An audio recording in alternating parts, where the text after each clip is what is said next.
I'm Kamali, taking you through some of the things people are talking about and some of the stuff they're sharing around the world on Newsfeed today. JayZ's deal with the NFL continues to be criticized after these pictures resurfaced. We'll tell you why.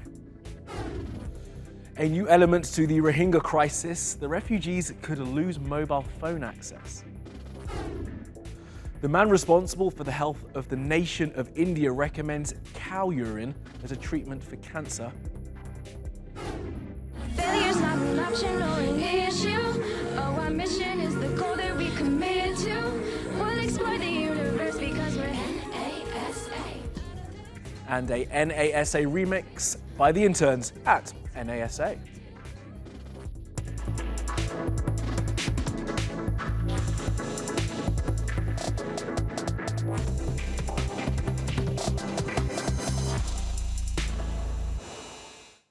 Well, top of our newsfeed, JayZ, the NFL, and dreadlocks. The rapper turned businessman's decision to work with the NFL on social change projects is already raising eyebrows. So the fact that the partnership has given money to an organization that once celebrated cutting off a person's dreadlocks to improve their chances of a better life has been met with anger by some online.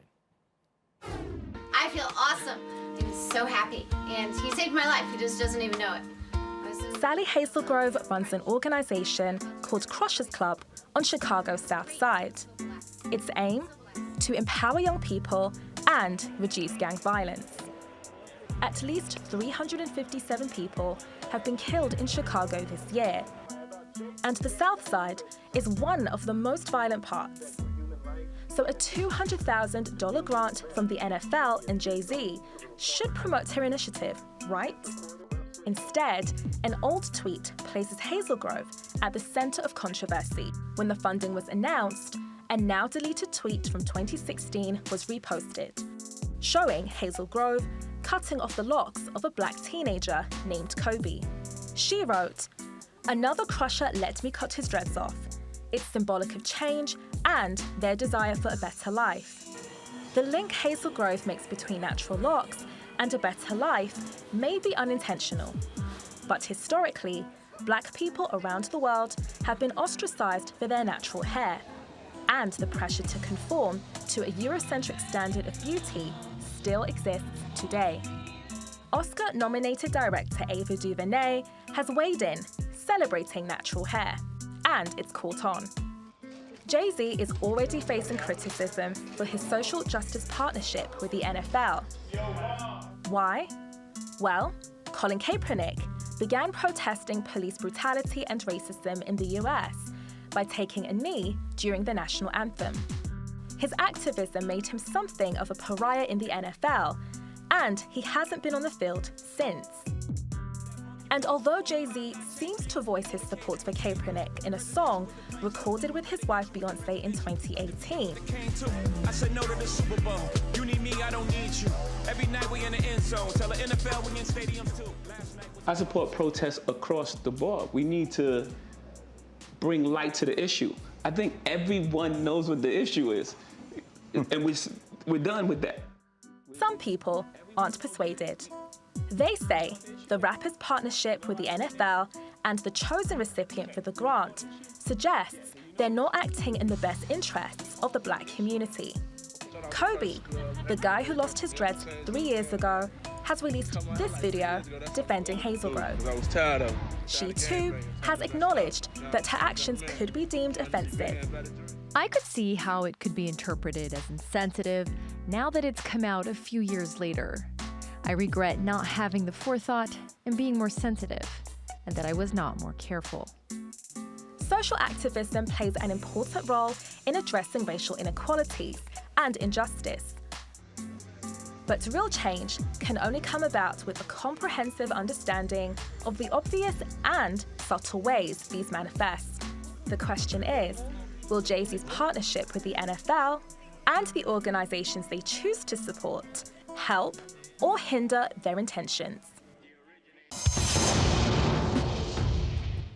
Well, the Bangladeshi government is hosting at least 1 million Rohingya refugees in camps close to the border with Myanmar. Now the people who live there, having fled persecution, are facing a very modern problem. They could lose their mobile phone service.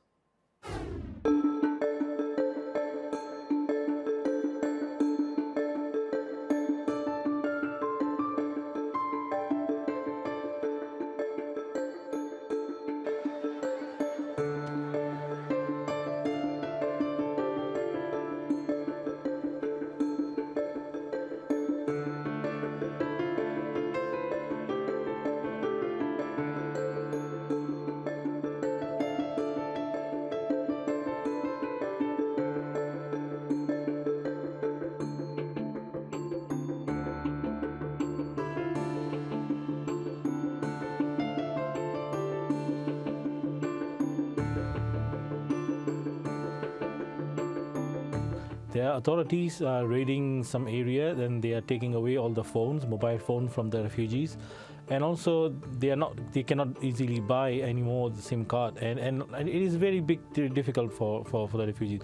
But this comes from after 25th August, when more than 200,000 Rohingya has gathered to commemorate the second year commemoration of the genocide in Burma. After this gathering, authorities have a little bit, very concerned about how could such a big gathering can be organized, and they find out that this is because of through mobile phones. It is a very big disaster for them. First of all, let me tell you that the Rohingyas families, it is normally they are scattered. Some are in Burma, some are in different countries. They need communication. They need to communicate with their loved ones, and also this is not the threat using the mobile phone in this age. So I'm a little bit surprised why network has been banned in this way. Another thing is, there are sometimes emergency issues. It happened in the camp. Many times I receive some calls from the camp. So these kind of things, they need mobile phone to communicate to outside world. They want to tell the world their stories. Right? They want to tell the people, the international community, that their experience, their traumatized experience, and they want to tell the people what they want from the international community and the governments. And the mobile phone is one of the best means to reach out in individuals and everyone in around the world. The situation is we shouldn't shift our focus on the Bangladesh authorities or Bangladeshi population. They are warmly welcoming Rohingya people, and they have been welcome Rohingya. They take all the burden, and since 3 years now, the situation a little bit complicated after the Rohingyas refuse to return to Burma after several agreements, because what they are saying is how could they go back without any protection? How could they go back without their citizenship right? So we think that this network problem, internet issues, could solve and find some solution, and this is all about the trust between Bangladesh authorities and the Rohingya community in Bangladesh. All right, let's take a look at some of the other things that caught our eye on social media. Well, the Bahamas is recovering from being smashed by Hurricane Dorian last week. Scores of people have been killed, and people are still being evacuated from some of the hardest hit areas. The US President Donald Trump has chosen to respond to the disaster like this. But we have to be very careful. Everybody needs totally proper documentation, because the Bahamas had some tremendous problems with people going to the Bahamas that weren't supposed to be there. I don't want to allow people that weren't supposed to be in the Bahamas to come into the United States, including some very bad people and some very bad gang members and some very, very bad drug dealers. So we are going to be very, very strong in that. The UK's House of Commons is on a 5-week break during one of the most pivotal moments in recent British history. The hiatus, called prorogation, is a strategy that Prime Minister Boris Johnson is using to reduce the amount of time MPs have to stop his government from allowing the UK to leave the European Union without a deal. And last night there were shouts of shame as Conservative MPs left the chamber. Pretty unusual behaviour in the UK Parliament.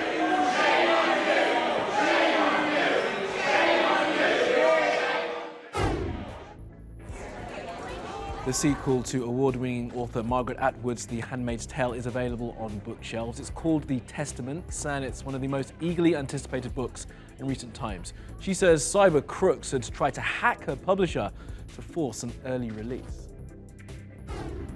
One of the candidates to become the next US president, Andrew Yang, did this at a campaign event. You're going to see in a sec. He crowd-surfed. His supporters are called the Yang Gang and include the tech entrepreneur Elon Musk. One of Yang's policies is a universal basic income called the Freedom Dividend, which would give all Americans over the age of 18 $1,000 a month. And this video of two toddlers meeting on a New York street is making many on the internet feel all warm and fuzzy. It's got more than 10 million views and counting, with many asking, why doesn't my friend greet me like that when we bump into each other?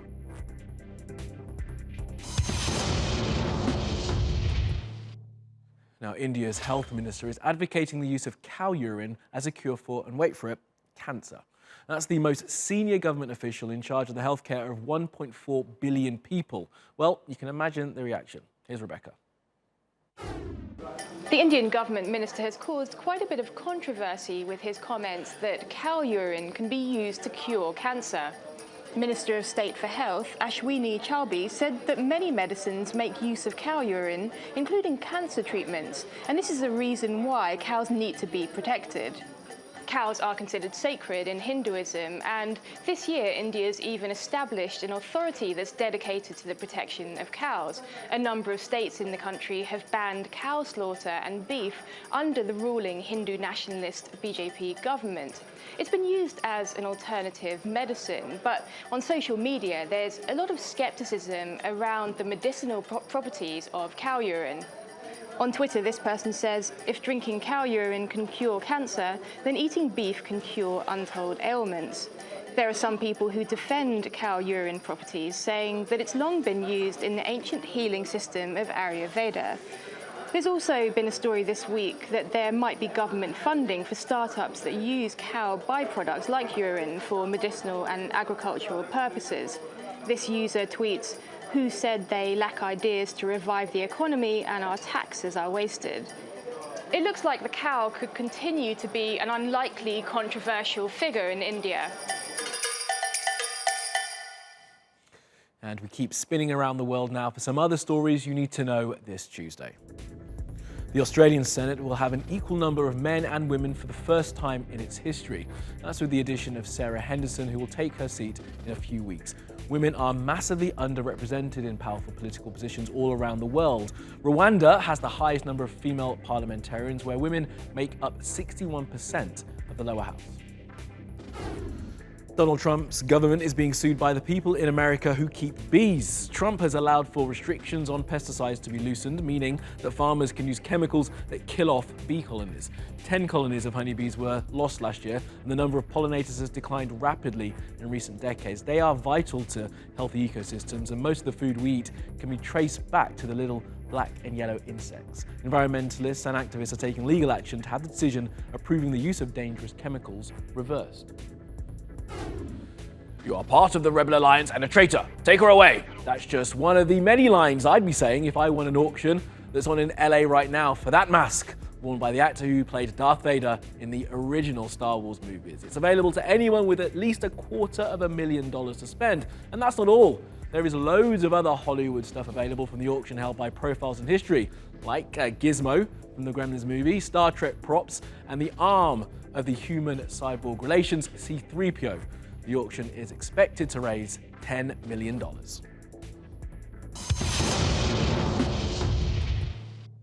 And last up, some science geek interns at NASA in the US did a cover of an Ariana Grande song called NASA and put it on Twitter. The singer saw it and retweeted it, saying it was so pure. See it for yourself. We'd rather be on the moon tonight. Say hello from the control room tonight. Don't want gravity pulling on us tonight. We'll explore the universe because we're NASA. Out of this world, going to space, going to space. Yeah, we're going to the moon, space, going to space, going to space. Yeah, we're going to. I wonder how they'll feel looking back on that in 20 years' time. Well, that is all from the Newsfeed team. Reach out to me with your questions, comments, complaints, and suggestions. You'll find me at Kamali Melbourne. You'll find us 24/7 on YouTube. You can subscribe to our channel and you can follow me on Twitter. Follow, subscribe, and add, and I will see you again tomorrow.